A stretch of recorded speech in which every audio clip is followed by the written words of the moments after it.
नमस्कार दोस्तों। कभी दुनिया के छठे सबसे अमीर व्यक्ति रहे अनिल अंबानी अब मुश्किल दौर से गुजर रहे हैं। रिलायंस ग्रुप के चेयरमैन और एमडी अनिल अंबानी को ईडी ने 17,000 करोड़ रुपए के लोन घोटाले के मामले में पूछताछ के लिए समन भेजा है। उन्हें 5 अगस्त को ईडी के मुख्यालय में पेश होने के लिए कहा गया है। इससे पहले भी 24 जुलाई 2025 को ईडी ने यस बैंक लोन धोखाधड़ी के मामले में और उससे जुड़े मनी लॉन्ड्रिंग के तहत मुंबई में अनिल अंबानी से जुड़ी 50 से ज्यादा कंपनीज और लोकेशंस पर छापेमारी की थी। और अब देखो एक नया मामला सामने आ रहा है जिसमें यस बैंक से लिए गए 3,000 करोड़ रुपए के लोन के कथित दुरुपयोग और फ्रॉड से रिलेटेड बताया जा रहा है। दोस्तों ये केस इतना बड़ा बनता जा रहा है कि इसने मीडिया और पब्लिक दोनों का ध्यान अपनी तरफ खींचा है। तो आज के इस वीडियो में हम डिटेल में समझेंगे ये केस है क्या और अनिल अंबानी का इसमें क्या रोल है, ईडी क्यों इन्वॉल्व हो रही है और क्या क्या एलिगेशंस अनिल अंबानी पर लग रहे हैं। इस केस में रिलायंस ग्रुप के फ्यूचर को कैसे अफेक्ट कर सकता है ये केस, और वीडियो को लास्ट तक जरूर देखना। मेरा नाम है कुंवर और स्वागत है आपका द बुलेटिन वर्ल्ड पर। तो पहले ये समझते हैं कि ये 17,000 करोड़ रुपए का लोन फ्रॉड केस आखिर है क्या। दोस्तों ये देखो, ये केस अनिल अंबानी के रिलायंस ग्रुप के कुछ कंपनीज हैं उनके अराउंड घूमता है। Specially Reliance infrastructure, Reliance communication और रिलायंस होम फाइनेंस। इन सभी कंपनीज को एनफोर्समेंट डायरेक्टर यानी ईडी, जो इंडिया में मनी लॉन्ड्रिंग और फिनेंशियल क्राइम्स की इन्वेस्टिगेशन करती है, उसने ये क्लेम किया है कि इन कंपनीज ने बैंक से बड़े बड़े लोन लिए हैं और उन पैसों का गलत इस्तेमाल किया है। तो ये बात तब शुरू होती है जब ईडी 24 जुलाई 2025 को मुंबई और दिल्ली में 35 से ज्यादा लोकेशंस पर रेड करती है। और ये रेड 50 कंपनीज और 25 इंडिविजुअल्स के अगेंस्ट की जाती हैं जो ऑब्वियसली रिलायंस ग्रुप से ही कनेक्टेड थे। और इन रेड्स में ईडी ने बहुत सारे डॉक्यूमेंट्स और बहुत सारे हार्ड ड्राइव्स और डिजिटल रिकॉर्ड सीज किए हैं। और अब अनिल अंबानी को 5 अगस्त को ईडी हेडक्वार्टर में अपीयर होने के लिए कहा गया है ताकि उनका statement prevention of money laundering के तहत रिकॉर्ड किया जा सके। अब देखो ये 17,000 करोड़ रुपए का फिगर जो आया ये कहाँ से आया है। एक्चुअली ये टोटल अमाउंट है जो डिफरेंट डिफरेंट बैंक से लिया गया लोन्स का है, जिसमें से कुछ लोन्स एलिजिडली डाइवर्ट किए गए हैं, यानी उनका पैसा कहीं और भेज दिया गया है जो इलीगल है बेसिकली।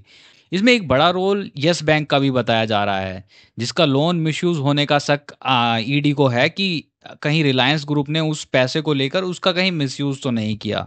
अब डिटेल में देखते हैं ये एलिगेशंस क्या हैं और अनिल अंबानी और उनकी कंपनीज पर ये एलिगेशंस आखिर लग क्यों रहे हैं। देखो ये केस बहुत ज़्यादा कॉम्प्लेक्स है, तो एक एक पॉइंट समझते हैं डिटेल में। इन एलिगेशन है वो ये है कि रिलायंस ग्रुप की कंपनीज ने 10,000 करोड़ से ज़्यादा के बैंक लोन्स लिए और उन लोन्स के पैसों को डाइवर्ट किया, यानी उन पैसों को वहां यूज किया गया जहां उसे यूज नहीं होना चाहिए था बेसिकली।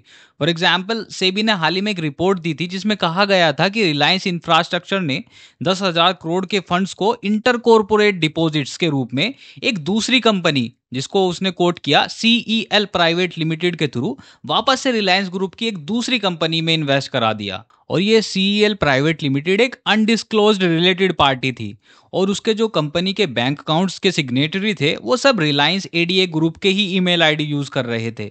मतलब ईडी को शक हुआ कि ये सब इंटरनली कनेक्टेड थे और कुछ ना कुछ तो यहाँ इलीगल हुआ जरूर है। और ईडी का दूसरा बड़ा एलिगेशन यस बैंक से लिए गए 3,000 करोड़ के लोन्स को लेकर है, जो 2017 से 2019 के बीच रिलायंस ग्रुप को दिए गए थे।